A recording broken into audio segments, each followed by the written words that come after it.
Buenos días a todos y todas. En nombre de la Escuela de Diseño, Duoc-UCEI, a través de su área de producto y espacio, queremos agradecer a los alumnos, titulados y docentes de nuestras carreras de diseño industrial y diseño de ambientes y otras carreras de distintas escuelas de las sedes en Santiago, Valparaíso y Concepción, que hoy están conectados como asistentes.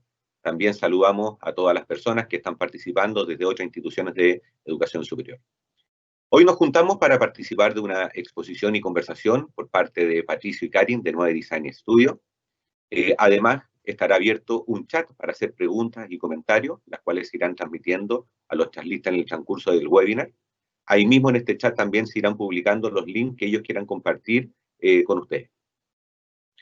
Quisiera presentar también a nuestros invitados de hoy. 9 es un estudio de diseño que desarrollan objetos, mobiliario e interiorismo, fundado en el 2014 por Karin Cáceres y Patricio Silva, ambos diseñadores industriales del Duoc-UCEI de Viña del Mar. Podemos ver en cada una de sus colecciones y proyectos donde desarrollan diferentes diseños, aplicando composición, color y gestualidad. Su trabajo los ha llevado a desarrollar año tras año diferentes colecciones para su marca propia Nine, como para otras como Pelamina Vesto, Caballo de Batalla y Médula. Durante su carrera han tenido diversos reconocimientos, como el primer lugar nacional en el concurso Innova Habitat, publicaciones en revistas Wallpaper y exposición en la TEN London. Karin y Patricio, bienvenidos nuevamente, gracias por estar con nosotros.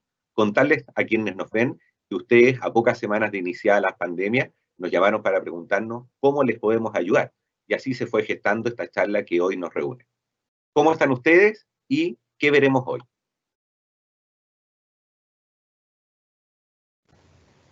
Bueno, hola, hola a todos. Primero les queremos, gracias Jaime por la presentación. Agradecer a todos los que están conectados hoy día, desde sus casas. Esperamos que estén súper bien, que se encuentren bien y que se cuiden mucho. ¿Cómo estamos hoy día? La verdad es que esto todo ha sido un cambio muy importante para todo el mundo, ¿no? Es un periodo como de adaptación importante y a todos nos lo fuimos viviendo de manera distinta. Por suerte estamos bien de salud. Karin por ahí tuvo de repente algunos síntomas, pero que afortunadamente era solo bronquitis, entonces no fue COVID, así que muy bien. Y en términos de trabajo también es importante porque se genera una adaptación y una reinvención que nos permite trabajar en este momento y que podamos extrapolar al futuro post-COVID. Así que hoy día más o menos les vamos a ir contando algunas cosas importantes de eso. Oye, Patricio, Karin, y el escenario es un escenario totalmente no previsto, es una cosa, ¿no es cierto?, que todos nos encontramos de repente con este confinamiento. ¿Cómo los ha afectado en sus procesos creativos, en lo que ustedes hacían cotidianamente? ¿Ya? ¿Tenían un horario, tenían un montón de cosas, proyectos? ¿Cómo se vieron afectados y cómo han ido rearmando este tema? Mira, principalmente yo creo que el desafío más grande ha sido el tema de la comunicación,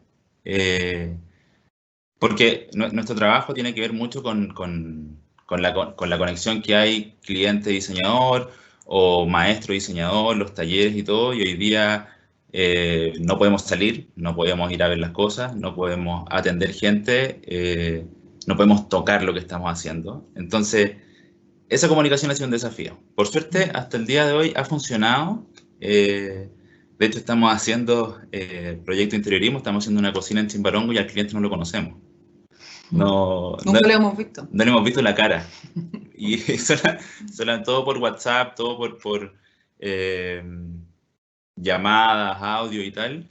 Y es súper, para nosotros también eso nos abre como un camino o nos damos cuenta de que hay algo que ya hicimos bien en el pasado, que puede ser que hoy día exista como la confianza para que podamos seguir trabajando y que finalmente parece que el lugar de donde podamos estar es un poco, ya no es tan importante y que podemos estar en cualquier parte y puede hacer como que las cosas funcionen. Siempre es súper importante tener una rutina, tratar de trabajar, tener un horario para levantarse, para que eso te tenga activo y no poder ensimismarse y poder continuar creativo, que es como también lo más difícil en el momento de estar encerrado.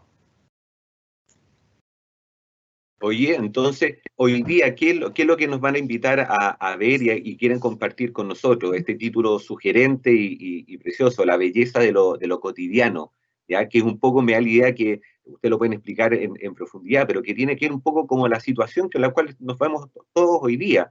Estamos metidos en nuestras casas y hemos tenido que aprender de nuevo a convivir con esta cotidianidad, empezar a ver nuestros objetos, empezar a interactuar con los productos del día a día. ¿A qué nos invitan hoy día con la presentación que vamos a ver? Sí, mira, lo que vamos a ver hoy día va a ser cómo nosotros tomamos la inspiración en lo cotidiano, cómo vivimos nosotros el diseño día a día y cómo esto nos ayuda a crear un método para poder crear muebles, objetos y proyectos de distintas índoles. Entonces ahora van a poder ver cómo el estudio completo trabaja en equipo. Perfecto, entonces les recuerdo a todas las personas que están conectadas que está el chat activo para que comiencen a escribir también preguntas. A la medida que se desarrolle esta presentación, nosotros vamos a ir capturando las preguntas y se las vamos a ir transmitiendo a Patricio y a Karen para que nos vayan comentando y así también ir haciendo de esta exposición algo un poco más interactivo. Así que, Patricio, sí, Karen, adelante. Gracias, Jaime. Igual, de todas maneras, nosotros vamos a hacer esta como charla o conversatorio un poco más relajado para que puedan ir haciendo las preguntas y para que nos puedan conocer también nosotros, como algunos ya conocen nuestro trabajo, pero también nos gustaría que nos conocieran como persona antes de diseñador. Dale. Entonces, y aprovechando el contexto de que estamos en nuestras casas y todo, que sea algo más como una conversación más que como una charla catedrática. Claro. Entonces, para partir con nuestra charla, lo importante es presentarnos. Acá tenemos a Karen Cáceres, que es la Karen, características simples, súper melómana, es una excelente cocinera, es vegetariana, pero le gustaría ser vegana, vamos al proceso. Hay algo curioso en la Karen que no sé cómo explicarlo de otra forma, pero a la Karen le gustan las cosas raras. No sé cómo, de verdad no sé cómo decirlo de otra forma, pero todo lo que encuentre raro, a la Karen le gusta. Es practicante de yoga y dog lover. Le encantan, si fuera por la Karen recogería todos los perritos que hay en la calle. La Karen vivió en Santiago, en la quinta región. En la quinta región vivió, pero en la parte interior de la quinta región, en Quillota, Quilpué, Villa Alemana. Pasó por 10 colegios. Eso quiere decir casi un año por colegio. Claro. Estudió 1.2 carreras profesionales. ¿Qué quiere decir esto? Que estudió primero un semestre de diseño gráfico y luego diseño industrial. Y todos los que son del Duoc de Viña podrán conocer el poder de convencimiento que tiene Jaime. Entonces, la Karen terminó diseño industrial y luego fundó Nueva Design Studio. Ahora yo les voy a contar un poco sobre el Pato. El Pato le encanta jugar Play.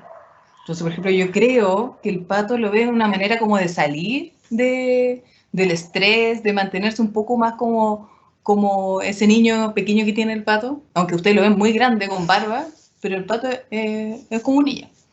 Entonces, yo siempre le digo que ¿por qué no juega con los pololos de mi amiga? Me dice que no, que le gusta jugar solo. Entonces, el Pato es un gamer solitario. Le gusta mucho los autos, le encanta como la década de los 70, ese estilo de auto, de esas líneas, esos colores, todo lo que pasaba en los 70, el Pato es fanático. Es muy mañoso con la comida, pero logré que se convirtiera en vegetariano, así que un gran logro. Es practicante de calistenia y como pueden ver ahora, y después se van a ir dando cuenta mientras avancemos en la charla, que el Pato es un orador innato. El Pato también vivió en la quinta región, pero en la quinta costa. Entonces Pato, por ejemplo, vivió en San Antonio, Santo Domingo, Viña, Valparaíso, y por lo mismo también estuvo en varios colegios. El Pato pasó por 5 colegios. Estudió diseño industrial en el Duoc y ahí fue donde nos conocimos y formamos 9. Con la Karen no estamos juntos ahora porque estamos rompiendo la cuarentena, sino porque con la Karen somos socios, somos pareja. Nos conocimos en tercer año de diseño industrial, ahí en el taller de prototipos en Viña. Y llevamos 10 años juntos. Estudiamos juntos, vivimos juntos, trabajamos juntos. Así que nos conocemos súper bien. Bueno, ahora, como Jaime ya les contó un poco de qué se trataba nuestro estudio, yo les voy a hacer un mini resumen, pero el estudio se basa en el desarrollo de muebles, objetos e interiorismo En el caso de interiorismo, nosotros nos dedicamos, por ejemplo, al mueble a pedido, a proyectos de implementación para marcas, para personas como que quieran remodelar su cocina, closet. Incluso de repente hemos tenido que botar muchos muros para poder crear lo que nosotros estamos pensando. También en el tema de los muebles y objetos, nosotros sacamos año tras año nuevas colecciones, que estas mismas colecciones son desarrolladas para nuestra marca Nine o de repente son para otras marcas como Vesto, Medular, Caballo de Batalla, entre otras.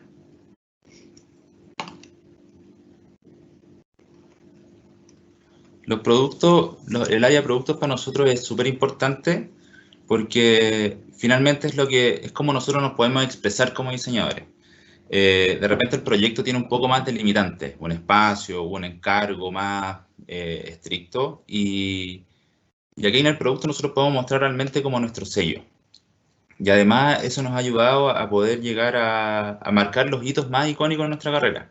Como decía Jaime, hemos estado en algunas exposiciones internacionales y nacionales, en publicaciones nacionales e internacionales, incluso con algunos premios. Entonces, ese es como el alma de nuestro estudio. Pero nosotros no trabajamos solos. Tenemos un equipo hoy día en el estudio que somos 4 personas, somos todos diseñadores industriales. Y por un lado está Javier, que estudió también en el DOC en Viña, y además es el hermano de Karin. Y el Javi está trabajando casi siempre enfocado en el área de proyectos, del desarrollo de proyectos, del trato con los clientes, del desarrollo técnico y desarrollo conceptual de los proyectos. El Seba es diseñador industrial de la Universidad de Chile, está estudiando todavía, está en proceso de título, si es que no está viendo, esperamos que lo termine pronto.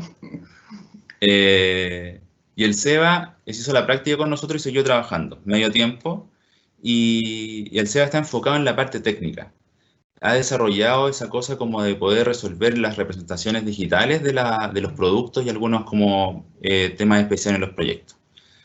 La Karin, que ya la conocieron un poco, está enfocada como directora del área de producto. Del estudio y del taller no sale ningún producto sin que la Karin no lo haya visto. Le dicen la sheriff por ahí. Así que ojo con la Karin. Y yo soy como el director del área de proyectos. Yo estoy como a cargo de esa área. Ahora, finalmente, aunque tenemos este orden y estos cargos dentro de 9, somos un estudio chico, somos un negocio muy pequeño que todos opinamos igual, todos nos compartimos lo que estamos haciendo, hacemos reuniones creativas y vamos viendo como soluciones en conjunto a pesar de que cada uno tiene su cargo. Sobre todo ahora en cuarentena. Sobre todo en cuarentena, donde hacemos las videollamadas y vamos opinando y viendo, que se echan de menos de repente esas reuniones en la oficina, pero bueno, hay que ir adaptándose. Bueno, nosotros ahora les vamos a contar cómo nosotros trabajamos y desarrollamos los productos que tenemos. Entonces les queremos contar que para nosotros siempre ha sido súper importante tener estas 4 palabras y las utilizamos siempre, que serían conciencia, voluntad, dignidad y sensibilidad. Nosotros, por ejemplo, ¿cómo lo aplicamos en los muebles y espacios y objetos que diseñamos? Que nosotros no diseñamos ni muebles ni objetos que sean desechables ni que sean por moda, sino más bien atemporales y que deban tener un carácter.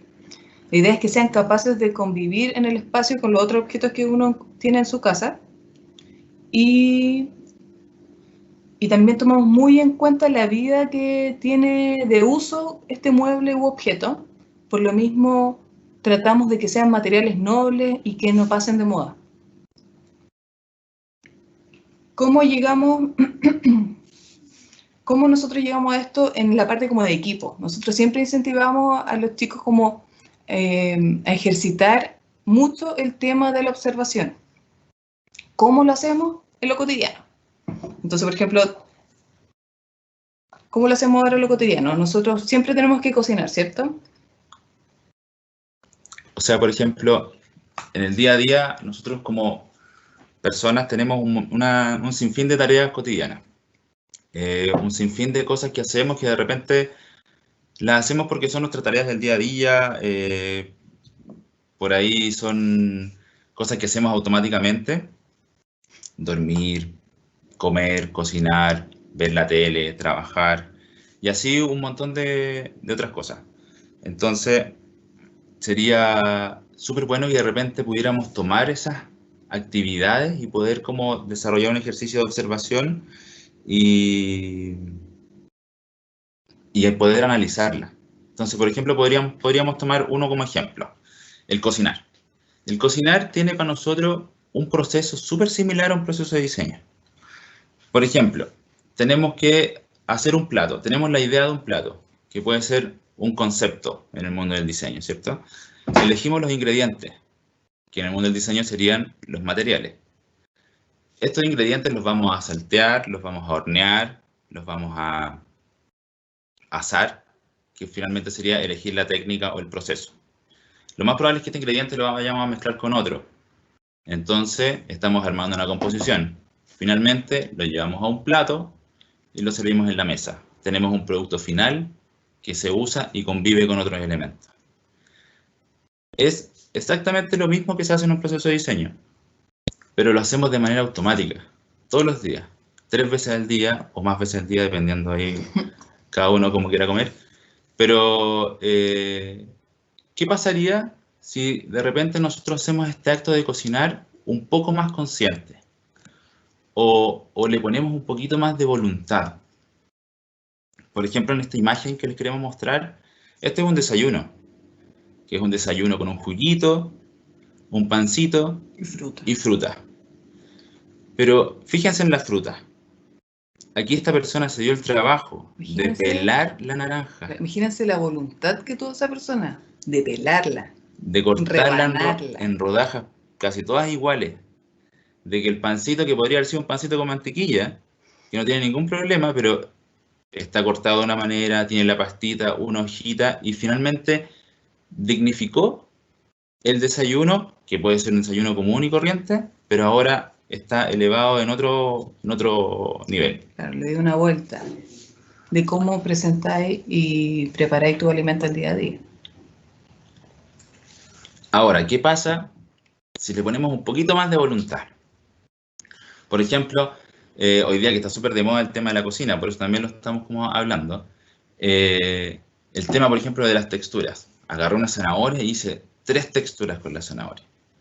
Al final, te convierte todo eso en una gran experiencia. O sea, ya no estáis comiendo porque tenéis que comer un desayuno, sino que estáis viviendo la experiencia de desayunar. Y eso es súper importante también al momento de poder diseñar y pensar en eso. Al final, ¿cómo se está usando? Entonces, si tenemos por ahí un plato, entonces tal vez, ¿cuál sería el plato que nosotros deberíamos diseñar para acompañar ese momento? ¿Cuáles serían los vasos? ¿Cuáles son los implementos? ¿Cuáles son los muebles que nosotros podemos acompañar por ese momento? En este punto nos gustaría, por ahí van a ir apareciendo algunos links y algunas citas que vamos a ir haciendo, y en este punto queremos como recomendar que vean el capítulo de Chef's Table, que es una serie de Netflix, que es el capítulo 3 de la temporada 4, donde habla de Jordi Roca. Jordi Roca es el hermano chico del clan Roca, que son los que tienen, si no es el mejor, uno de los mejores restaurantes del mundo, y él está encargado de los postres. Entonces, imagínense la responsabilidad que tiene esta persona. Alguien va a ese restaurante, hace una reserva de meses. Con una expectativa gigante. Entra al lugar que es precioso, se sirve una comida exquisita, la acompañan con un buen vino y qué sé yo, y de repente el broche de oro tiene que ponerlo él. ¿Cómo termina esa cena? Tiene que verla él. Entonces no te puede llegar con una torta de chocolate. ¿Cachai? Tiene que darte una experiencia de cómo se termina eso, de cómo se come ese postre, cómo se piensa ese postre, qué es lo que te va a comunicar con eso. Por favor, véanlo porque él lo sabe hacer muy bien y de verdad te vuela la cabeza cuando estás entendiendo su interpretación de las cosas. Incluso él dignifica materiales que son tan básicos como el azúcar, fruta, y le da una vuelta incluso con gestos de cómo después la persona prueba este alimento para que sea una experiencia. Ahora, este tipo como de ejercicio que nosotros hacemos para observar un poco y analizar lo cotidiano, lo podemos ver en otras cosas. Por ejemplo, cuando uno va caminando al trabajo, o a la escuela de diseño, o a comprar pan a la esquina, uno de repente tiene que ir viendo incluso la misma arquitectura. Por ejemplo, acá podemos ver cómo hay una composición, cómo existe una gestualidad de poner cada color en cada parte, cómo es la entrada del edificio, cómo se compone al final. Incluso con el Pato hablábamos de que, porque estos son edificios que a nosotros nos encantan. Entonces, cómo la persona que pensó en este edificio tenía una voluntad gigante, porque imagínense en esa época cómo hizo el plano de ese edificio, cómo hizo la maqueta. Entonces, imagínate, para poder hacerlo, la voluntad gigante que tenía esa persona. En este edificio nos encanta, por ejemplo, la composición de cómo unos planos generan al final una visualización un poco más 3D y van jugando también con los colores. O sea, en esa época de partida no había AutoCAD. Entonces, el plano a mano, no solamente el plano a mano o la maqueta, sino que imagínense explicarle eso al constructor. Yo creo que no había un ejercicio de voluntad más grande que lo que vimos en esa fachada del edificio. También los invito como a analizar un poco los espacios, incluso cuando uno va a comprar. La panadería, las tiendas, el café, la esquina. Imagínense este local, que es un local de Vitacura, que nosotros nos encantaba ir porque era un espacio súper chiquitito, era muy angosto, pero dignificaban la materia prima, porque vendían pan, vendían mermeladas, vendían galletas, vendían como ensalada y todo para llevar. Pero ellos dignificaron el alimento, la materia prima y el espacio tan pequeño. Y lo otro que era muy interesante de este local es que ellos tenían una experiencia de cómo te vendían los productos. Entonces, por ejemplo, el packaging que tenía composición, tenía ilustración, era un proyecto muy redondito. Acá, por ejemplo, este es otro restaurante que también nos gusta mucho, que también se caracteriza por ser muy pequeño. Esta es como la azotea entre medio de dos edificios o tres edificios. Si se fijan, esa ventana no da a la nada, así que, a la nada, a otra no fachada de otro edificio. Y ellos agarraron este espacio que está en el aire, lo vidrieron completo como una suerte de invernadero, y adentro lo hicieron de una manera tan acogedora que no necesitáis mirar hacia afuera, no necesitáis estar como, por ejemplo, lo que pasa en Viña, que casi todos los restaurantes quieren tener como vista el mar, pero en este caso ni siquiera necesitáis estar al otro lado porque es tan rico estar adentro que te olvidáis del resto. Claro. Entonces al final la experiencia es completa, no solamente de la comida, sino que de lo que estáis viviendo. Es muy bonito ese local porque está en una zona en Santiago, en el Golf, donde hay muchos edificios modernosos y gigantes. Entonces, esto es como un escondite que queda entre medio de unos edificios que están como entre semi-abandonados porque los van a dotar para hacer más torres. Entonces, es muy bonita como la sorpresa, cómo uno llega y al final este invernadero lleno de plantas donde uno come, es muy bonito. Ahora, por ejemplo, ahora sí, todo esto como parte que puede sonar de repente muy poético, lo podemos llevar a un ejemplo más tangible. Por ejemplo, si nosotros tuviéramos un encargo o un autoencargo cuando hacemos colecciones y estamos queriendo hacer una estructura para una mesa, por ejemplo, y nos ponemos a mirar, porque fuera de la observación que tenemos en nuestro entorno hay que mirar, hay que estudiar también tendencia y tal, y nos ponemos a mirar referente y nos ponemos a mirar mesa. Y vemos mesa, y vemos mesa, y vemos muebles, de repente nos vamos a encontrar con una repetición de las mismas soluciones o de las mismas cosas. Entonces, y eso de repente te encierra un poco y te enfrasca en que tu resultado va a ser muy parecido al del resto o va a ser uno más. Entonces, no sigamos mirando muebles. Ya tenemos sabemos que podemos hacer ejercicios de observación y análisis en lo cotidiano, entonces tal vez hay que mirar cómo se juntan las vigas y pilares de los edificios en alguna época especial. Ya que me gustan los 70, por ejemplo, vamos a los 70 y veamos cómo se hacía la arquitectura en esa época. Y tal vez ahí hay algunas uniones o hay algunas cosas que nos sirven como inspiración para resolver lo que estamos trabajando. Asimismo, en cualquier cosa, como hay algunos que se inspiran en la naturaleza, podemos nosotros encontrar inspiración en otra cosa. Acá podemos ver también otro ejemplo de cómo algo tan simple como café lo dignifican solamente con la gestualidad. Incluso acá podemos ver, no sé si se han dado cuenta, pero cuando uno va a un café, de repente las tazas son todas blancas y lisas, como una más, ¿cachai? Pero de repente hay otros lugares donde se usa la taza distinta, se preocupan de dónde viene la taza, incluso se preocupan de cómo te presentan la taza, que no es la taza con un plato, de repente te ponen una tabla de madera con un vaso de vidrio y el café. Lo que queremos como contarles es que analicen los gestos que pasan en el día a día y cómo estos te pueden servir para desarrollar un objeto cotidiano pequeño, un espacio, un mobiliario, pero los invitamos a que sigan observando más. Incluso nosotros ahora les queremos dejar otro link de cómo una persona es un ceramista que desde el barro crea una taza y esa taza llega al café y llega a la persona que lo usa. Entonces también les vamos a dejar el link para que lo puedan ver y puedan ver todo el proceso de un material al final que se convierte en algo muy bonito. En el fondo de ese video es para darse cuenta que hay objetos como la taza que es tan cotidiana o como un vaso, que también hay una historia detrás. Eso te va a ayudar también a generar un relato de lo que estás haciendo. Que muchas veces nos confundimos con el tema del relato en contar una suerte como de poesía o de cuento, que de repente el relato termina siendo más importante que el producto.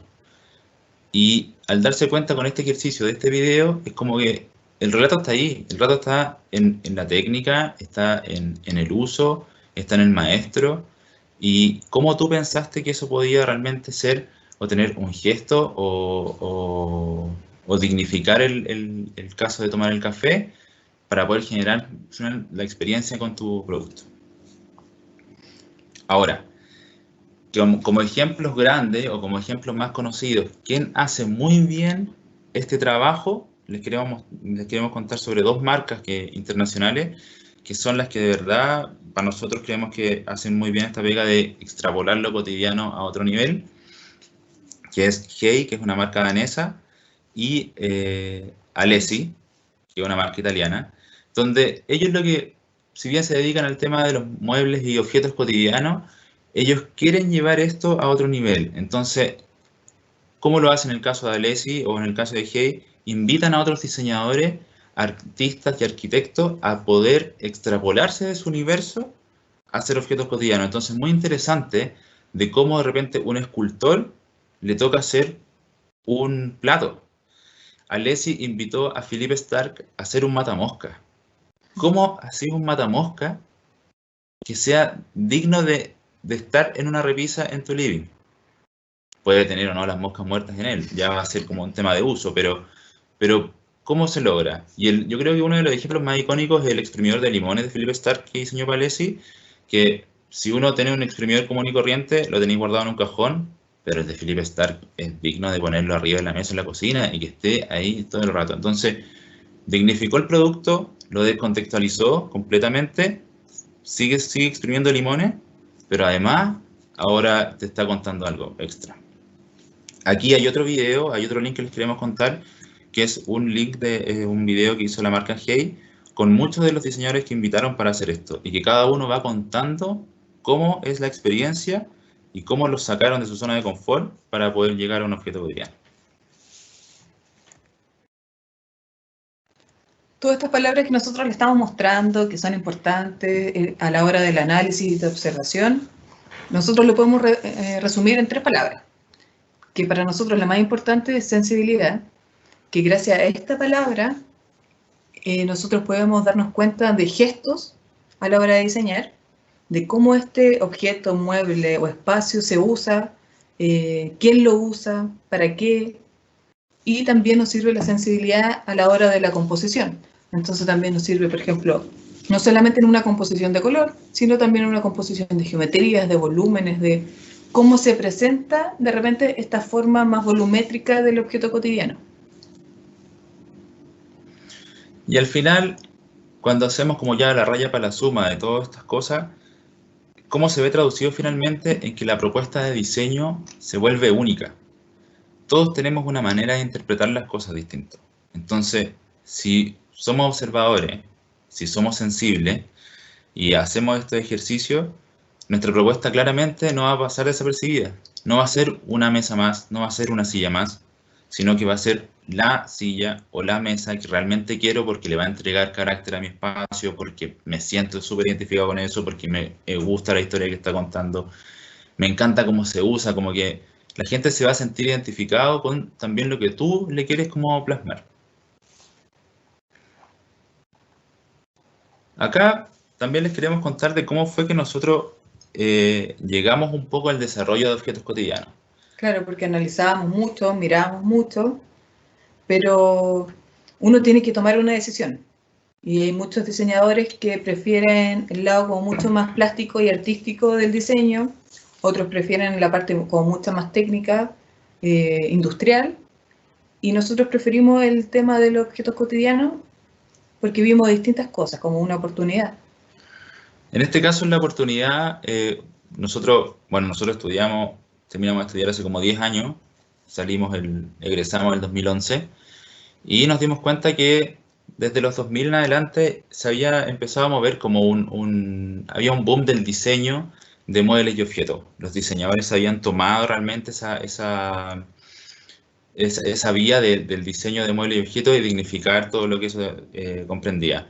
Antes había muchos arquitectos que hacían esa pega. No sé si nos están mirando arquitectos ahora, pero es una duda que siempre tengo, que no sé por qué se fijan tanto en hacer muebles. Entonces era súper bueno para nosotros pensar de que existía la oportunidad, así como estaba ya afuera y en Europa hace mucho tiempo, nosotros ahora podíamos también ser parte como de esta ola de diseñadores que hacían muebles y objetos. Y nos encontramos también con un contexto productivo bien entretenido, porque si bien en Chile nosotros siempre nos quejamos aunque no tenemos industria, pero en Chile existe una industria desde la materia prima. Por ejemplo, somos ya los reyes del cobre, pero del cobre como materia prima. No procesamos el cobre como un producto. Lo mismo pasa con la madera. Tenemos bosques, explotamos los bosques y tal, y los convertimos en un producto para materia prima. No así en el mueble final, por ejemplo.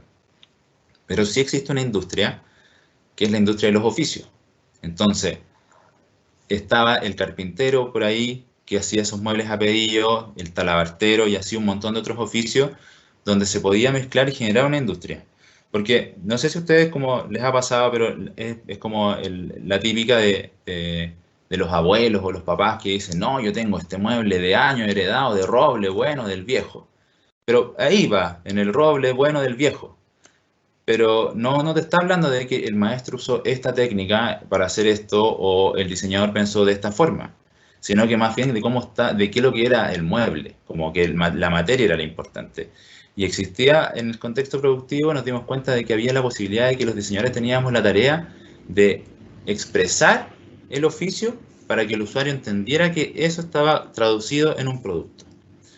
Y ahí fue donde comenzamos a un poco el camino de los objetos cotidianos. Bueno, para nosotros también uno de los puntos súper importantes para decidir hacer objetos cotidianos fue el tema de la observación. Y quisimos saber también cómo las personas habitaban sus espacios. Entonces de repente empezamos a pensar, ya, el sofá que uno tiene en la casa, el área de living, por ejemplo, no solamente es para reuniones sociales, sino que de repente el sofá se transforma, por ejemplo, ahora en cuarentena, un lugar de trabajo, de repente para dormir siesta, para tomarse una copa, para leer un libro. Entonces empezamos a darnos cuenta que los espacios contaban mucho más de lo que eran. Y nos dimos cuenta también que personas que estaban interesadas en tener como productos de carácter en sus espacios para hacerlos convivir mucho mejor, no les interesaba el tema del retail, que por ejemplo cuando uno va a un retail te muestran como el espacio completo, que hay gente que les gusta y compra el espacio completo porque se lo están presentando de esa manera, pero habían otros que no. Entonces nosotros preferimos llegar a ese tipo de clientes y lo enlazamos con la oportunidad que teníamos, con el contexto productivo de valorar la mano de obra y los oficios. Teníamos este análisis del habitar, pero también nos faltaba algo, que era el tema de la tendencia, que es un estudio constante que uno lo tiene que tener. Uno no puede, por ejemplo, diseñar por diseñar, ¿cachai? Entonces, como que uno tiene que estar al tanto con las tendencias, pero no solamente unas tendencias de estética, sino que tendencias de dentro del contexto global, local, hacia dónde van los procesos, hacia dónde va el nuevo vivir, hacia dónde van los nuevos usos, hacia dónde van las tecnologías. Entonces, todo eso lo mezclamos y llegamos a los objetos cotidianos, que ahora ustedes van a poder verlo como en imágenes, que son nuestros productos. Ahora, es súper importante darse cuenta de que nosotros repetimos la palabra ejercicio todo el rato porque esto es un ejercicio constante. No es que un día, así como nos dan el título de diseñador y como ¡pah!, somos súper sensibles y nos damos cuenta de que todas las cosas son así y van a funcionar de cierta forma, sino que es algo que vamos desarrollando con el tiempo. Entonces, por ejemplo, este es uno de nuestros primeros productos que diseñamos y fabricamos, que es la silladera, que ganamos un premio también con ella. Tuvimos la suerte de conocer un gran carpintero en Valparaíso que nos ayudó a construirla, pero y tenía como gestos súper importantes como el asa de cómo se tomaba la silla para correrla, tanto cuando estaba ahí sentado o cuando estaba ahí de pie. Había algunos encuentros de carpintería súper bonitos como para poder mostrar lo que era el oficio, pero al final tenía tantas partes y piezas, tantas cuñas, tantos pliegues, tantas cosas, que se convirtió en un objeto súper caprichoso y súper forzado. Hay que tener mucho cuidado cuando de repente queréis mostrar más en un objeto que no es necesario que sea, y el objeto se fuerza y de repente está como sobrediseñado. Y eso fue lo que nos pasó acá y se convirtió en un producto caprichoso. Por eso tenemos la palabra ahí tachado. Y se vio reflejado en un montón de cosas. De esta silla habremos vendido 2. Y no la tenemos como con mucho aprecio, pero finalmente nos sirve a nosotros para después darnos cuenta de qué es lo que tenemos que seguir para adelante. Arturo es una familia de lámparas, que para nosotros fue como, ya, no queremos hacer algo caprichoso, entonces mejor hagamos algo que sea también idealmente monoproceso, y queríamos sí o sí seguir con el tema del oficio y ocupar la tornería. ¿Qué pasó en este caso? Que también fuimos muy pretenciosos pensando que todo se podía hacer en tornería.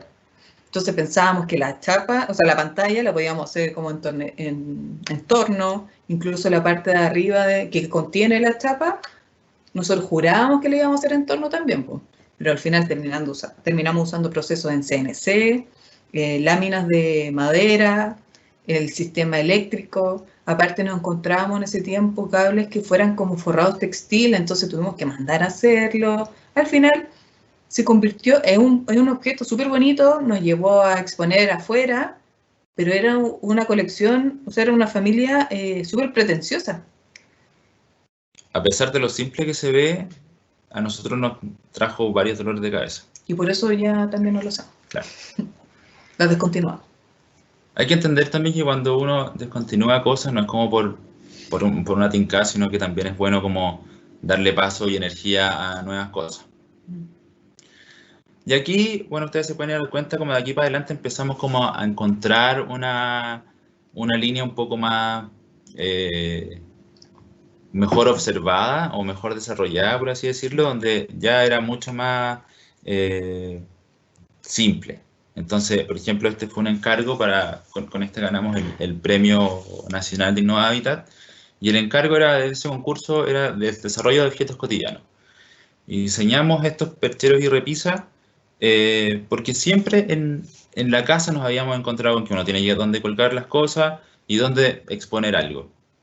Y aquí fue, bueno, ¿cómo lo hacemos? Hay ciertas geometrías que nos van a ayudar, hay ciertas cosas que nos van a dimensiones, materiales y tal, pero ¿cómo le entregamos un carácter? ¿Cómo hacemos que esto no sea un perchero común, que le gane un poquito al otro perchero, que no sea un perchero común y corriente que pueden comprar en cualquier parte?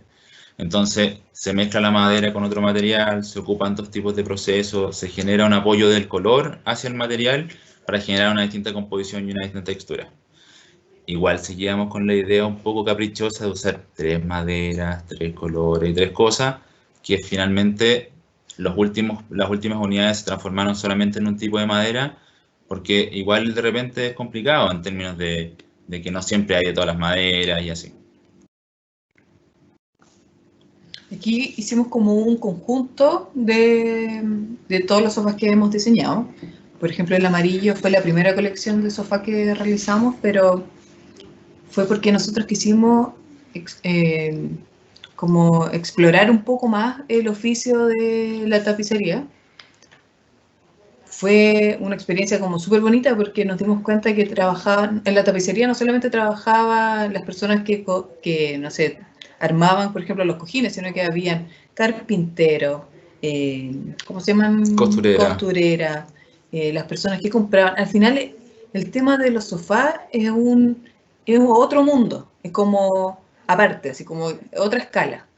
Entonces, quisimos nosotros seguir intentando ver como otras geometrías y otras como propuestas también de sofá, de cómo nosotros nos imaginábamos este tipo de productos, pero si se fijan, todos tienen algo muy parecido. Siempre es algo que abraza, que contiene, que amarra al final. Incluso como que todos tienen como mucha madera. Incluso nosotros diseñamos la estructura y la parte exterior. Por dentro es de coigüe y por fuera también es de coigüe. La mayoría. A veces lo hacemos de lenga. Pero eso. Acá, por ejemplo, este es un proyecto súper bonito y que es interesante mostrar porque acá fue una colaboración que hicimos con Arauco, con Melamina de esto, y ellos nos pidieron que pudiéramos diseñar un mueble con sus productos. Entonces ya no teníamos la tarea de elegir un material. Entonces, y a su vez era como, bueno, tenemos las melaminas y las melaminas se trabajan de esta forma. Entonces tampoco teníamos que elegir un proceso. Entonces solamente teníamos que ver cómo nosotros podíamos diseñar un producto en que los productos Arauco se vieran bien, pero que tampoco se viera como que te lo refregaran en la cara, por ejemplo. Que es como de repente algunos errores que uno comete cuando te dicen, ya, tenés que diseñar algo con melamina y te vayas al chancho y así todo con melamina y ponéis la placa completa. ¿Cómo se puede hacer que esto funcione bien en una composición, que los dos productos que están como jugando ahí convivan bien? Por eso también aquí diseñamos una estantería donde tiene como aire, tiene algunas traseras, tiene algunos módulos, entonces se genera estos vacíos y estos espacios llenos donde aparece el material. Acá nos encontramos por primera vez con un proceso súper industrial de los muebles, porque era un mueble RTA, y los muebles RTA funcionan en algo que se llama el paso 32. Y el paso 32 es finalmente en razón de una máquina que tiene un brazo con muchas brocas, y cada una de esas brocas está a 32 milímetros separada de la otra. Entonces cada perforación tú lo tenés que pensar en razón a 32.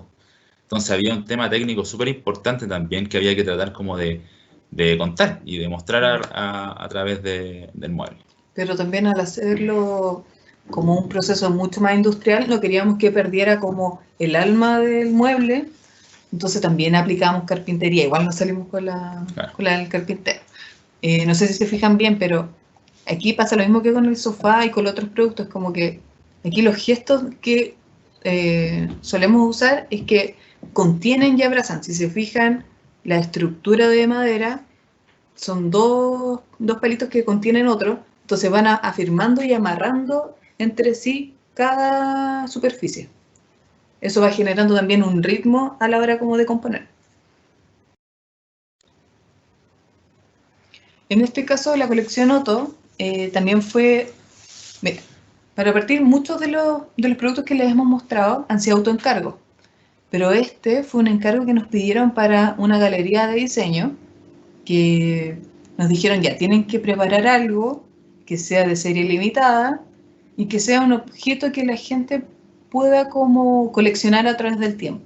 Entonces con el Pato pensábamos qué objeto de uso cotidiano podría funcionar para una galería de arte, o sea, perdón, para una galería de diseño.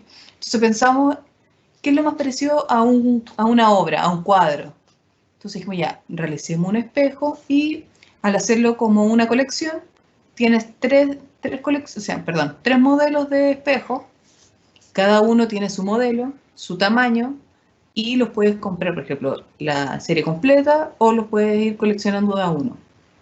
Lo entretenido es que También nos salimos nosotros con el tema de la carpintería, aunque queríamos que fuera monoproceso también, pero nos dimos cuenta que tuvimos que usar igual el proceso de CNC para hacer el vaciado de la madera, para que tuviera la continuidad de las vetas en el marco y en esta como, ¿cómo le podríamos llamar la parte de arriba? Como tapa. Como soporte. Como el soporte de madera donde tapamos los tornillos. Acá también pasa algo súper entretenido, porque más allá de poder ser un objeto coleccionable o un objeto como de exposición en una galería, cómo se comportaba en el uso diario de las personas. Entonces fue como, ya, perfecto, en estricto rigor es un espejo. ¿Y qué pasa si en vez de poner un espejo en color o ponemos un espejo bronce y que cada vez que la gente se vea en el espejo se vea como bronceado? Cada vez se ve más bonito. Todo el mundo se quiere ver bronceado, por ejemplo, porque dice así como, oh, es increíble como el tono. Entonces ahora, eso, el espejo te podía dar esa ilusión, te podía recordar ese momento, por ejemplo. Entonces también el uso o la experiencia era distinta, no solamente en que era un objeto limitado, sino que además tenía una participación importante con el usuario. Acá, las mesas gracias, nosotros, bueno, gracias a las mesas gracias tuvimos una publicación en la revista Wallpaper. Tuvimos que mandarlas a Londres y todo para que les pudieran sacar una foto. Nosotros dijimos, ya tenemos fotos, toma, ocupa esta. No, nos dijeron, nosotros sacamos las fotos y tuvimos que mandarlas para allá. Hice una composición con varios muebles de otros chilenos. Y acá les queremos contar básicamente que lo que quisimos hacer fue una estructura que fuera más atemporal y estuvimos mirando acá mucha arquitectura y muchas uniones y encuentros para poder llegar a esta estructura que de repente tiene partes más volumétricas, otras más, hay aire entre medio, algunas más delicadas y todo. Pero lo bueno es que se genera una temporalidad porque la cubierta es un material independiente. Entonces tú la puedes ir cambiando, la puedes pedir en distintos formatos. Entonces así se va generando también como otra vida del mueble. Por ejemplo, ahora que está muy de moda usar piedras, va a venir muy bien, pero puede que el día de mañana podamos hacerla en terrazo, por ejemplo, o en algún concreto, o algún otro material que también pueda ir como ayudando a la atemporalidad del mueble. La colección Rita nace porque nosotros siempre teníamos problemas con algunos maestros. Entonces siempre yo soy un poco exigente con el tema de determinación. Entonces yo les preguntaba a los maestros por qué no podían, por ejemplo, hacer la soldadura mucho más sinuosa. Y siempre teníamos el problema. O les quedaba chueco o algo, no sé qué.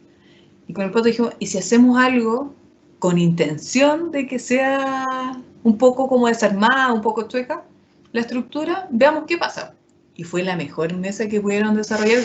Fue la que tuvo como mejor precisión, la entregaban a tiempo. Incluso ahora, esta mesa es la que mejor se vende de todos los productos que hemos hecho. Y a pesar de que uno dice, bueno, como que tiene esta cosa, como que es como chueca, uno dice, bueno, tal vez como que la van a hacer así nomás. Hoy día es el producto que nosotros tenemos que tiene más procesos técnicos. Tiene una matriz para cada pata, una matriz de soldadura para las patas, un plano de corte especial en láser para la cubierta, la pintura con código. Entonces... tiene una intención de que sea así. Tiene una intención de que sea así y se ve finalmente reflejado en el proceso. Y lo más interesante de todo, que acá hay algo que les queremos contar, es que nosotros la diseñamos hace 2 años. Y de repente uno cuando diseña algo, no tiene el éxito que uno espera que tenga. Nosotros cuando la diseñamos no pasaron muchas cosas con esta mesa. Y bueno, y fue como quedando ahí, siempre la íbamos promocionando y tal. Pero ahora hemos vendido estas mesas, yo creo que ha sido como uno de nuestros productos más exitosos. Y también tiene que ver con que uno en la búsqueda de todo este ejercicio, sobre todo de las tendencias, de repente tiende a ir un poquito más allá. Entonces, cuando va mucho más allá, de repente la gente dice, oye, esto no lo he visto tanto, entonces le da un poco como de susto entonces, de esto, y después cuando se empieza a ir acostumbrando, ya no le da tanto miedo porque ya lo encuentra más cotidiano. Ahora, esto es un proceso que pasa constantemente. Las grandes empresas, por ejemplo, europeas, Casina, Moroso, diseñan así, diseñan para 2 años. Por ejemplo, si hoy día alguno de ustedes lo llama a una gran empresa, lo más probable es que les diga, quiero que me diseñen la colección 2022, no la 2021. porque lo que estáis pensando ahora se va a ver reflejado en mercado, en venta y todo, en 2 años más.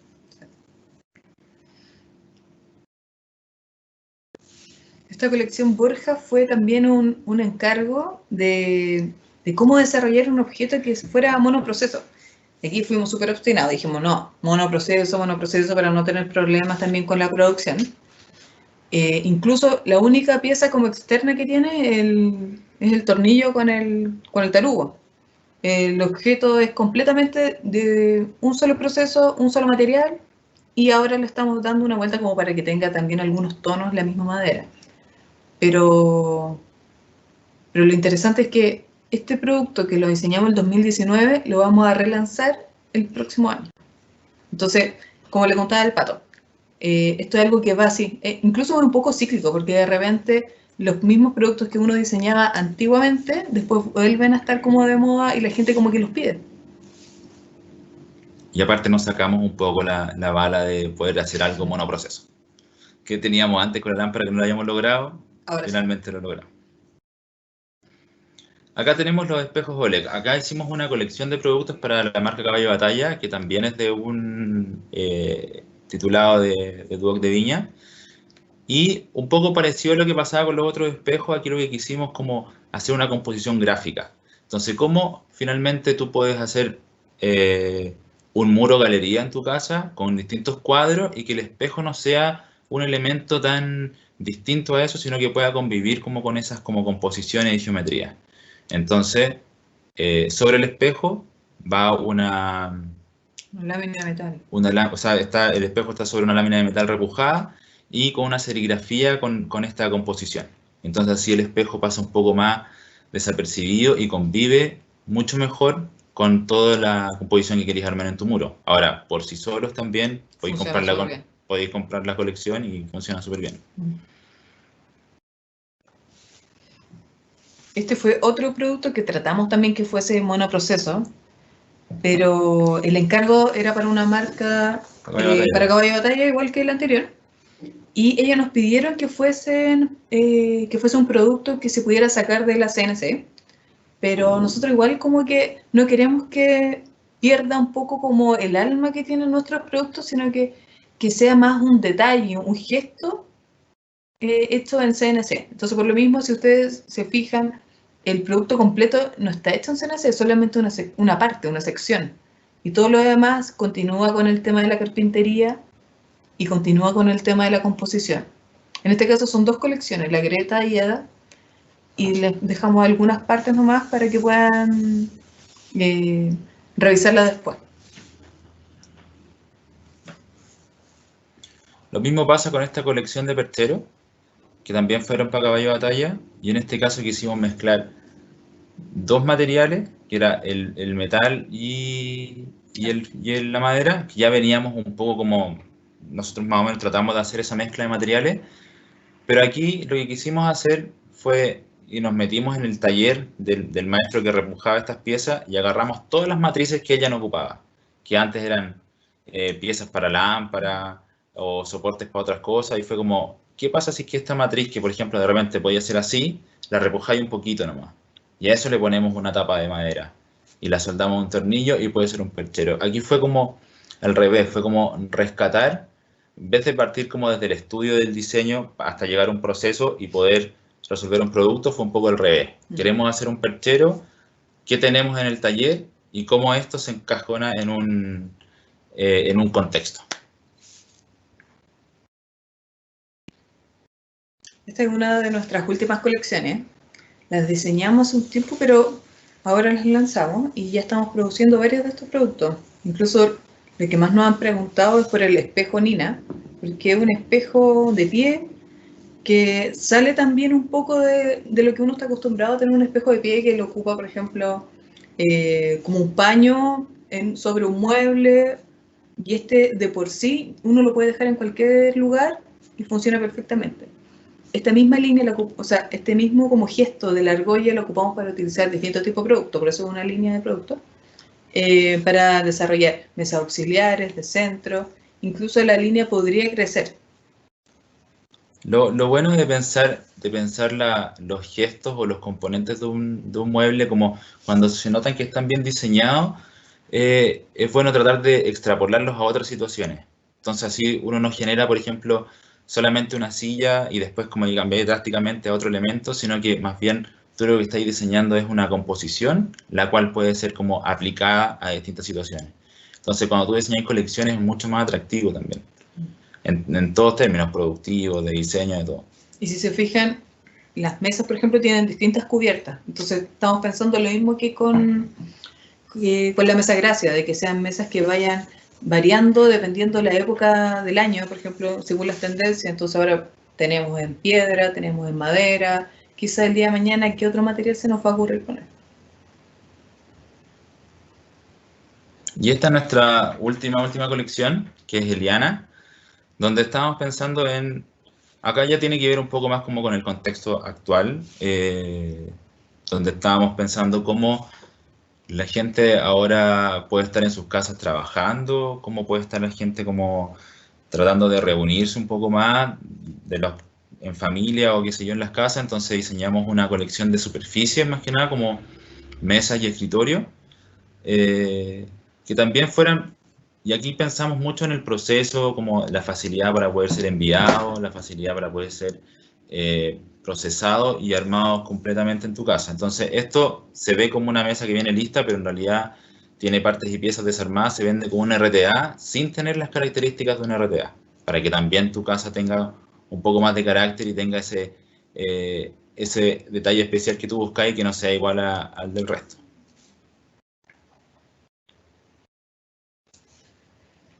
Bueno, como también hay personas que son diseñadores de ambiente, quisimos también mostrarle un poco nuestro trabajo de la misma manera que lo hacemos con los productos, de cómo nosotros aplicamos gestualidad, sensibilidad, composición en los espacios. Y este es un ejemplo que nosotros desarrollamos un baño público en 2016, sí, en Casa Foa, donde tuvimos que diseñar y desarrollar un baño público para discapacitados. Entonces, no queríamos que fuese un baño solamente para discapacitados, sino que fuese mucho más inclusivo. Por lo mismo, jugamos con las distintas alturas del lavamanos y con distintos requerimientos. Por ejemplo, si lo ven en el espejo del lado izquierdo, el espejo es continuo, incluso traspasa el mueble hacia abajo, y en cambio en el otro tiene una geometría muy distinta y que solamente te muestra una parte nomás como de lo que uno quiere reflejar. Aquí en este caso aplicamos muchos materiales distintos que no habíamos ocupado antes, como el cuarzo, el mármol, y también tratamos como de sacar de contexto de que uno piensa que siempre el mármol o las piedras son de superficie, pero en este caso lo aplicamos como revestimiento. Y jugamos mucho con el tema de la luz para que fuese algo súper como innato y sinuoso y que fuese como casual también a la hora de usar cada cosa. Este, por ejemplo, es un proyecto bien interesante donde a nosotros nos contactaron unas decoradoras que estaban viendo todo el proyecto de los hoteles Tierra. Y estaban viendo particularmente el Hotel Tierra Chiloé. Y estaban viendo el tema del mercado y la biblioteca. Y nos pidieron que diseñáramos algo para ese espacio. Entonces, fue súper entretenido ver cómo empiezas a trabajar como con un equipo multidisciplinario donde tenéis que empezar donde todo tiene que convivir. La idea de ella, el constructor y nuestros muebles. Entonces teníamos que ver cómo desarrollar un mueble que pudiera convivir con esas lámparas. Antes del mueble venía una barra y que además pudiera ser usable. La idea era que acá todo el mercado era un mercado abierto y todos los pasajeros del hotel podían llegar y sacar una manzana si querían del mercado, sacar una botella de agua y poder incluso de la cocina, los ingredientes de la cocina se salían de aquí del mercado. Esto funcionaba como una despensa de la cocina y como una tiendita para los mismos pasajeros. Se transformó en un recorrido de 12 metros, casi de puro mueble, que da una vuelta después de este muro que está allá, y el otro lado se transforma en la biblioteca. Entonces, como el mismo lenguaje te genera una continuidad en el espacio para transformar distintas situaciones.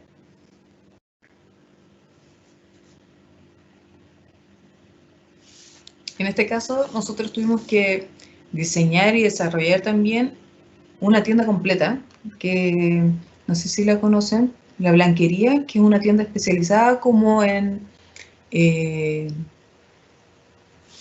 ¿cómo lo podríamos llamar? Como a los cojines, sofá, como ropa de ropa de casa. casa, claro.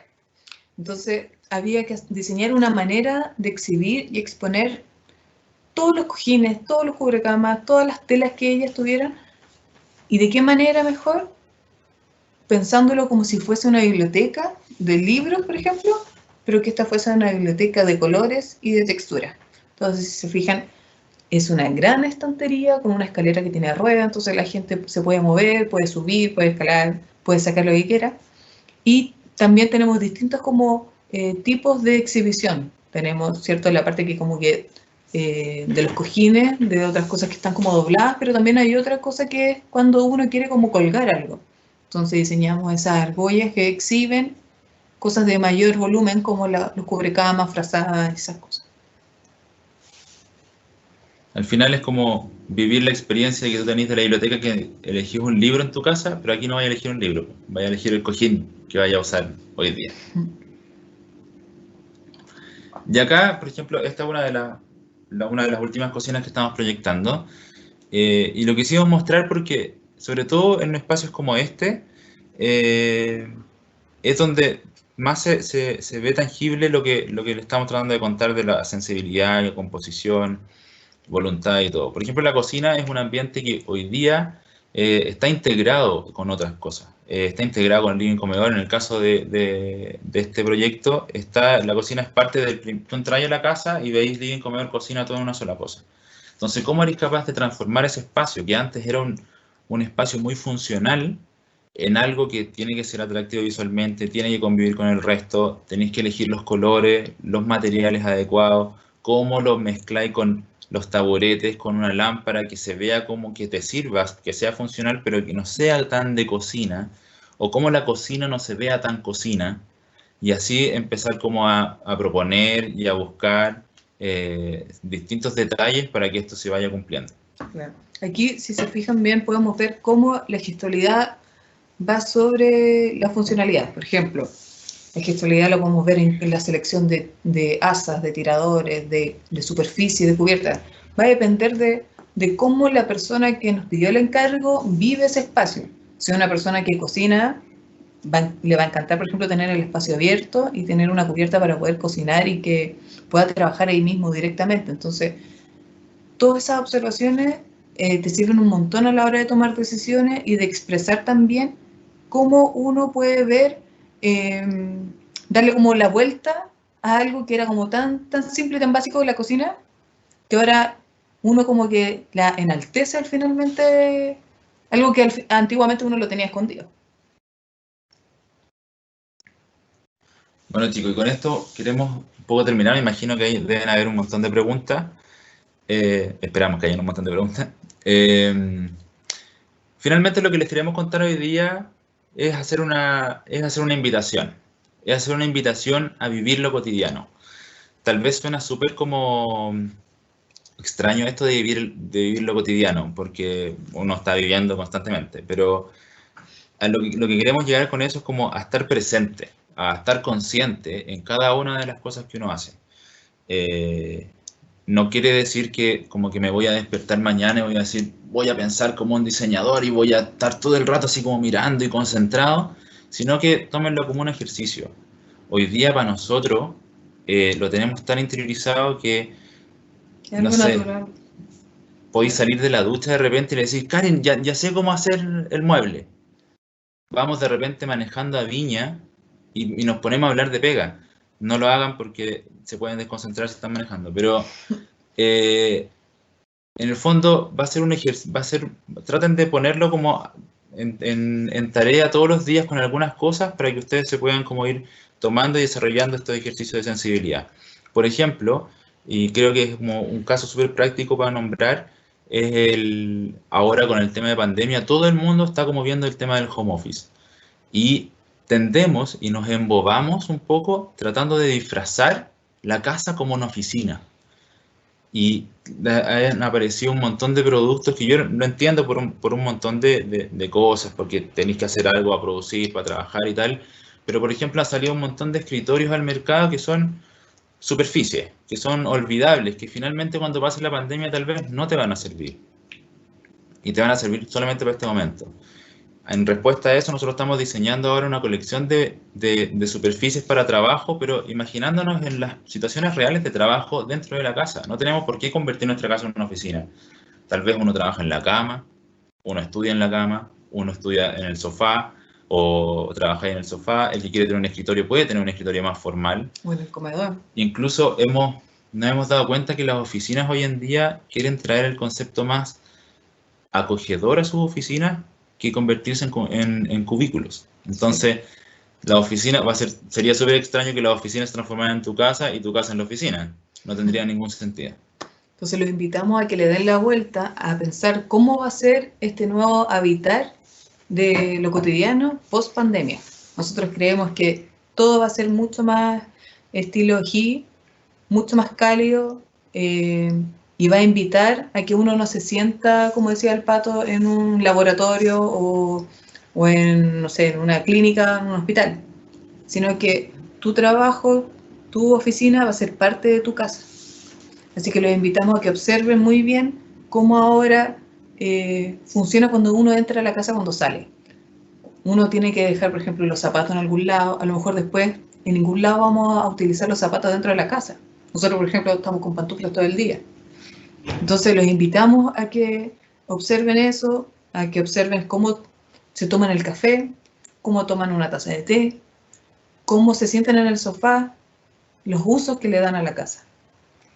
Y para terminar les queremos recomendar, les vamos a dejar unos links, hay un capítulo de la serie Manufactura que nos hicieron una entrevista hace un tiempo atrás donde también hablamos un poco de esto, y hay un video también de los hermanos Roca, que ahora ya en España post pandemia están reabriendo locales y todo, pero cómo ellos se están imaginando cómo va a funcionar su restaurante post pandemia, qué es lo que van a llevar, a qué nivel van a llevar la experiencia para que la gente se atreva a hacer salir. eso, a salir y a ir a un lugar así. Le agradecemos a todos, chicos, la presencia, esperamos que se sigan cuidando y que estén todos súper bien. Gracias, Jaime, y gracias al Duoc por la invitación. Gracias a ti, Pato, Cari. Estamos muy contentos, obviamente, porque tenemos mucha gente, hay muchas preguntas también en el chat que les vamos a ir haciendo. Así que muchas gracias por la presentación, también por anunciar el tema de los links, están quedando todos también ahí escritos en el chat para que todos los alumnos, profesores, las personas que están conectadas lo puedan ver. Oye, hay hartas preguntas, pero algunas las hemos ido agrupando. Y hay unas que tienen que ver con el punto de partida yo creo que tiene que ver con el estudio. Es decir, ¿qué pasa o qué cosa a ustedes les tocó vivir en este punto de partida cuando uno ya se convierte, deja de ser como el recién titulado y pasas a hacer este estudio que ya tiene trabajo, clientes, tiene una mecánica, una metodología? Ahí hay un espacio de tiempo, de inversión, de incertidumbres, de duda. ¿Cómo fue el proceso de ustedes, chicos, en ese sentido? Hay esta pregunta con respecto al punto de partida.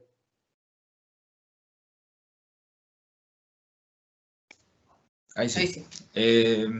Mira, básicamente, nosotros partimos igual, no partimos inmediatamente en 9. Nosotros nos egresamos, nos demoramos un poco en titularnos. Sí, pero recuerda que cuando estábamos estudiando participábamos en concursos. Sí. Eso fue lo que empezamos a hacer mientras estábamos en la escuela, empezamos a participar en muchos concursos. Y a medida que nos iba yendo bien, uno empieza como a agarrar cierta confianza y decir, pucha, ¿sabéis que en realidad parece que lo que estoy haciendo, lo que estoy pensando no estoy tan fuera de, no estoy como tan loco o no estoy fuera como del sistema?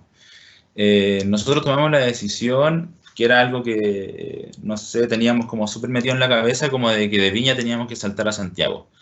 Hoy día no lo creemos así. Hay gente en Viña, en Concepción, en Pichilemu haciendo cosas increíbles y no es necesario que estén en Santiago. Sí. Que bueno, después de 10 años yo creo que ha sido súper bueno que eso como que se haya roto esa barrera. Incluso nosotros nos cuestionábamos cuando fuimos a TEN, decíamos, obviamente que tenemos que vivir afuera, no sé, tenemos que vivir en Londres un tiempo para que nos vaya bien el tema de la carrera. Pero nos dimos cuenta que estando en el lugar donde hay más competencia es mucho más difícil. Entonces uno tiene que darle la vuelta y sacarle mucho más partido de dónde uno viene y dónde uno está así como en tu contexto. Así que de repente, si están pensando, por ejemplo, en irse a Santiago, quédense en región nomás, no se vengan a Santiago. Nosotros nos queremos ir. Estamos armando el plan retorno. No, y por ejemplo nosotros partimos y nos fuimos a trabajar a otros lugares. Karin trabajó en una empresa haciendo cocina, que era una empresa que todo se fabricaba en China, entonces la Karin tenía que hablar con los chinos en un horario distinto, a ver temas de producción, ver los embarques, que llegaran las cocinas para acá y ver las instalaciones. Y yo me fui a trabajar a una agencia de publicidad con un ritmo satánico. Todo era para ayer, trabajábamos para el retail a full, hacíamos mucho mueble, mucha góndola, mucha cosa, con clientes importantes y todo. Y nada, de repente, en un momento con Karin, en ese lapsus igual participamos en un par de productos, en un par de concursos, perdón. De hecho, en ese lapsus fue cuando ganamos el primer lugar del Innova Habitat. Y fue como ahí que nos hizo clic y fue como, sabéis que en realidad yo creo que lo de nosotros va como por este lado. Sabéis que ya o sea, no le demos más vuelta y nos lanzamos con la plata que habíamos juntado, con los computadores que nos habíamos comprado y nos tiramos a la piscina así nomás. No postulamos a ningún fondo del gobierno, no teníamos alguna herencia, alguna cosa, nada, con el puro computador bajo el brazo y a darle. Tuvimos la suerte igual de poder de poder producir algunos productos, como las lámparas, las sillas y las repisas, y eso nos sirvió mucho haberle sacado unas muy buenas fotos. Tuvimos con amigos, nos conseguíamos cámaras y tal, y sacábamos muy buenas fotos, y nosotros generábamos mucha prensa a raíz de eso.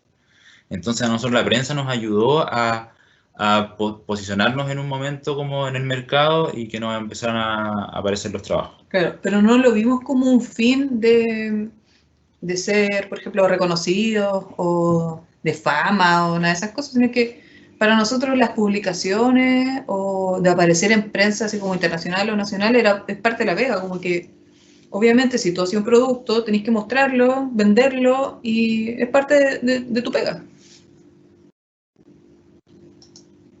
Oye, Pato, Karin, hay otras preguntas que tienen que ver con el tema actitudinal. Aquí hay una pregunta súper interesante me da que es de un profesor de usted, y un ex profesor de usted, y dice, ¿cuál es la actitud que les permite a ustedes darle espacio a la voluntad de evolucionar como diseñadores?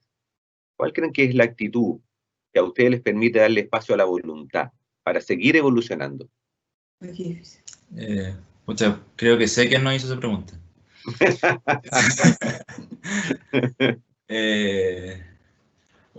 una súper buena pregunta, está como difícil,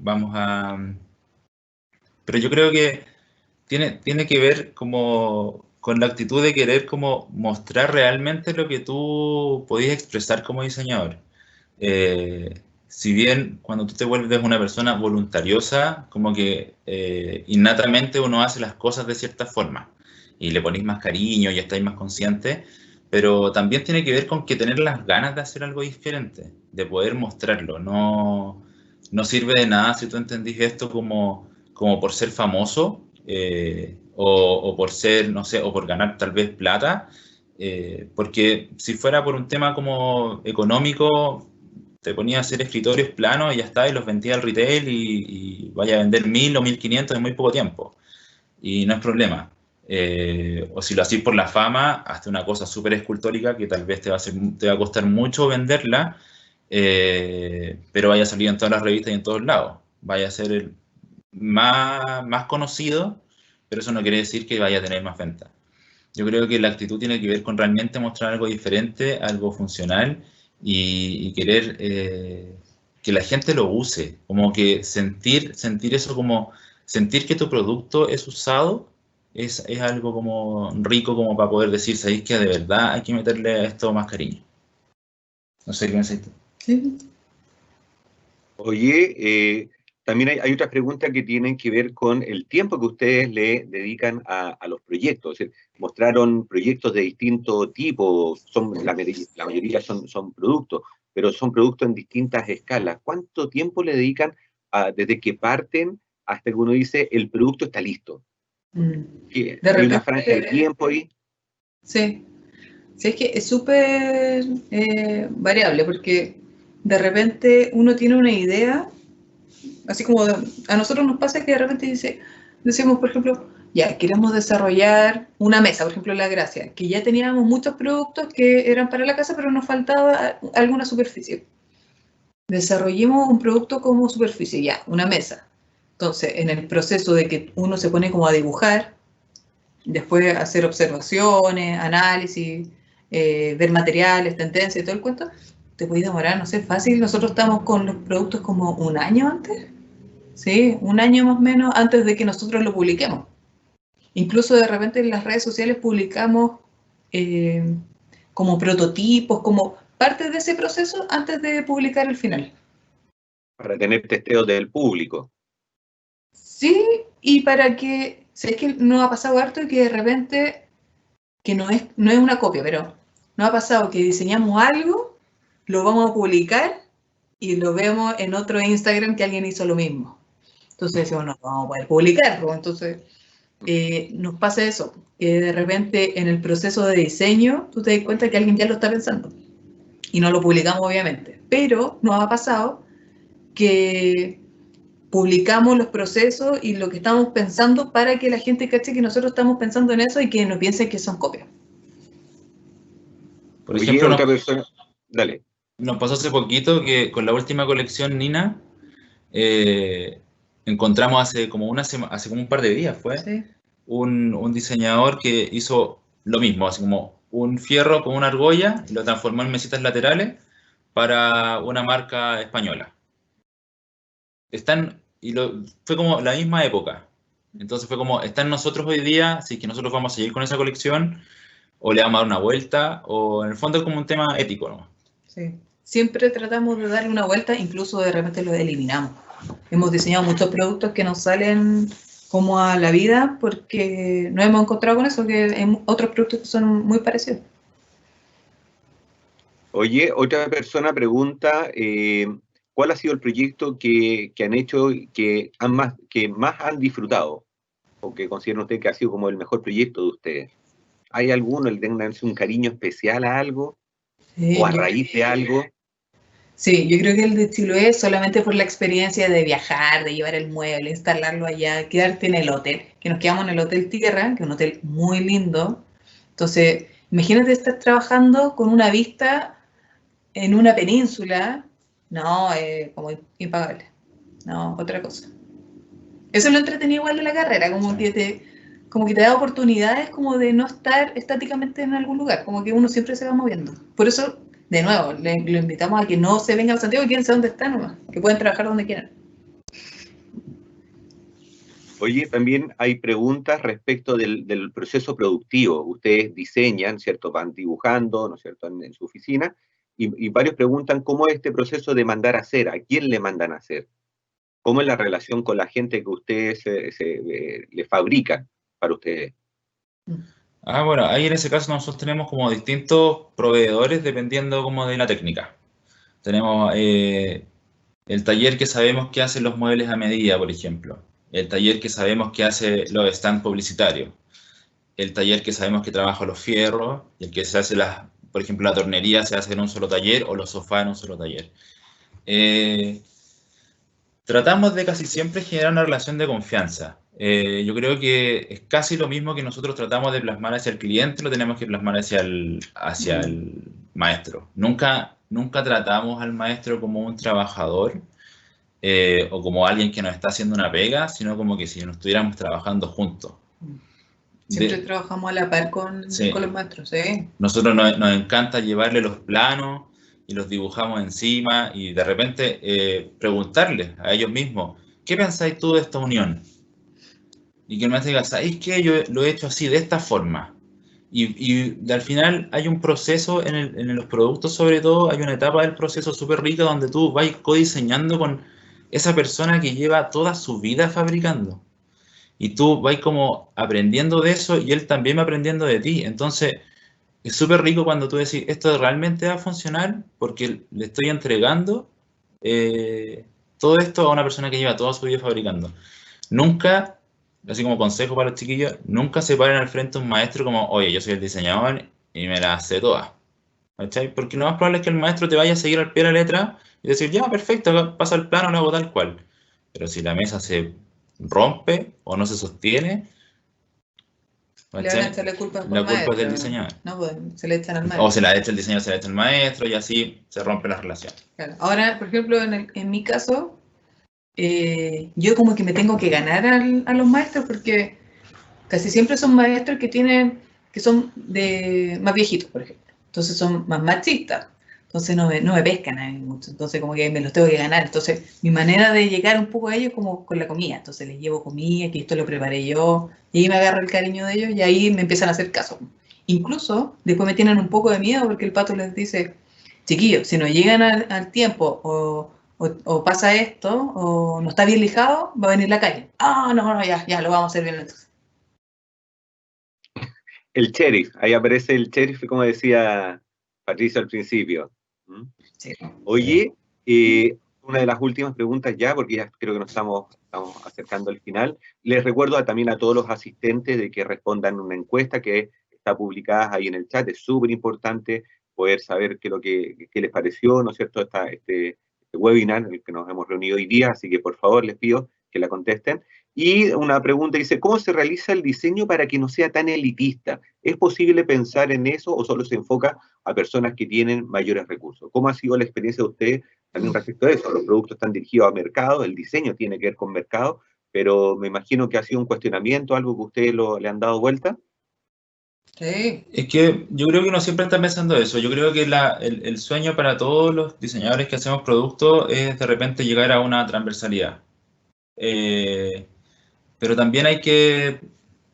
Es un tema bien difícil porque de repente se comete el error como de decir que esto es elitista por el tema del precio, pero tiene que ver también cómo tú comunicáis las cosas y cómo lo estáis pensando en términos de proceso. Tú como diseñador tenés el control de todo. Y eso es súper importante entender porque de repente uno dice, es que mi silla cuesta 300 lucas y yo no le puedo vender una silla de 300 lucas a cualquier persona. Pero depende de ti de que cueste 300 lucas. Porque si tú estás metiéndole muchos procesos, muchos materiales, muchas cosas, obviamente va a salir más cara. Entonces, el diseño es elitista hasta que tú tomes la decisión de que sea elitista. Tú tenés la decisión de poder encontrar un taller que pueda producir, por ejemplo, por volúmenes o series cortas que puedes llegar a un mejor precio y que ahí podías abarcar un poco más. Tú tomás la decisión de los canales de venta que tiene tu producto. Por ejemplo, si yo decido que mis productos se venden en Sodimac, va a ser mucho más transversal. Si yo decido que mis productos se vendan en Medular, va a llegar también a un tipo de gente distinto. Entonces, yo creo que el elitismo del diseño tiene que ver con las decisiones del diseñador. Y también depende del punto de vista. Porque, por ejemplo, uno se acostumbró a que el mueble te tiene que costar 19.990. Pero ¿cuánto te dura ese mueble 19.990? Te duran máximo un año, máximo. En cambio, los muebles que cuestan un poquito más son porque tienen una cadena de costos. Entonces, por ejemplo, tú le estás dando no solamente el trabajo a la persona que le compráis el mueble, sino que está trabajando indirectamente el maestro, la persona que vende el material, la madera, la persona que le vendió la madera, el que vende la madera, ¿cachai? El del flete. El del flete, el de las terminaciones para la madera, por ejemplo, el barniz, tinte. Al final es una cadena de procesos donde todas esas personas viven porque tú le compraste una mesa a alguien. Y ahora hay que ser bien inteligente a la hora de diseñar y pensar que el mismo diseño que tú tienes se pueda vender en distintos precios. Por ejemplo, la mesa Gracia lo pensamos así.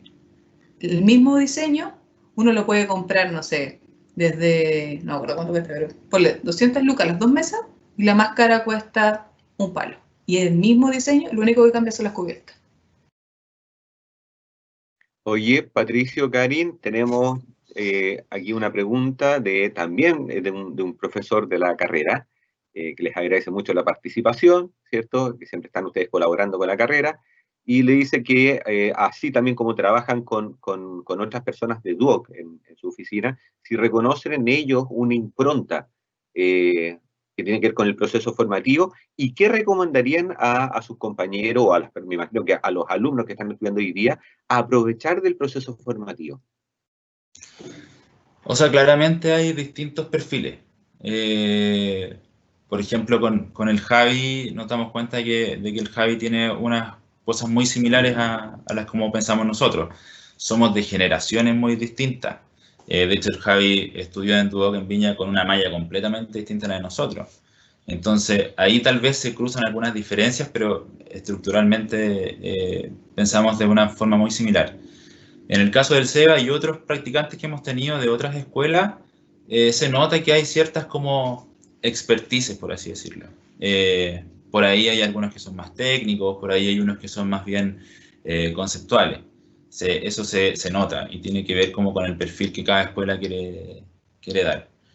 Pero finalmente, y como para darle un consejo a las próximas generaciones, yo creo que lo más importante es, a pesar de que uno tenga cierta como lineamiento hacia una cosa, que puede ser, no sé, me encantaría ser un súper buen renderista o un súper buen proyector de plano, me gustaría hacer piezas mecánicas, me gustaría hacer muebles y objetos, tener súper consciente de poder plasmar una propuesta única.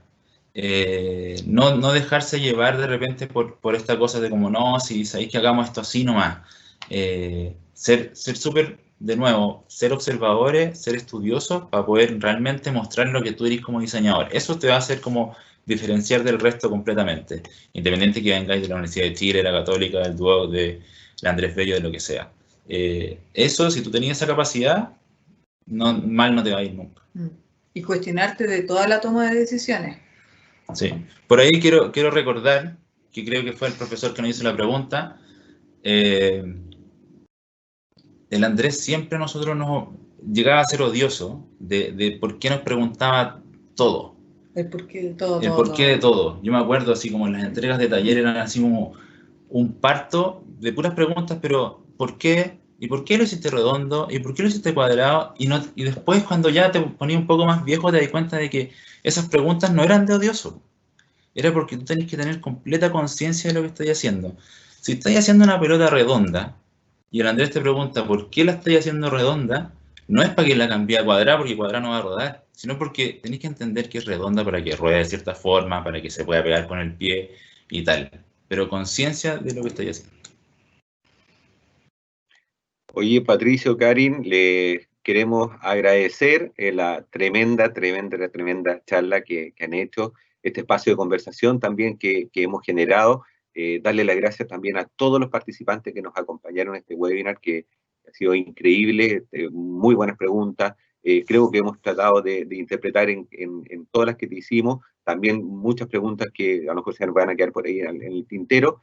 Participación de profesores. Así que muy agradecido, y de esta forma ya estamos despidiendo esta charla. Queremos dejar los invitados próximamente también para otros nuevos espacios que vamos a ir generando como carrera y como escuela de diseño, y encontrando entonces una nueva oportunidad. Desearles a todos que estén muy bien, y nuevamente el agradecimiento a Patricio y Karin por compartir la experiencia de oficina, los éxitos que han tenido y esta trayectoria que han generado acá en Chile y fuera también de nuestra frontera. Eso, nos estamos viendo próximamente. Adiós. Chao, muchas gracias a todos, igual a ustedes por la invitación y a todos los que estuvieron mirando.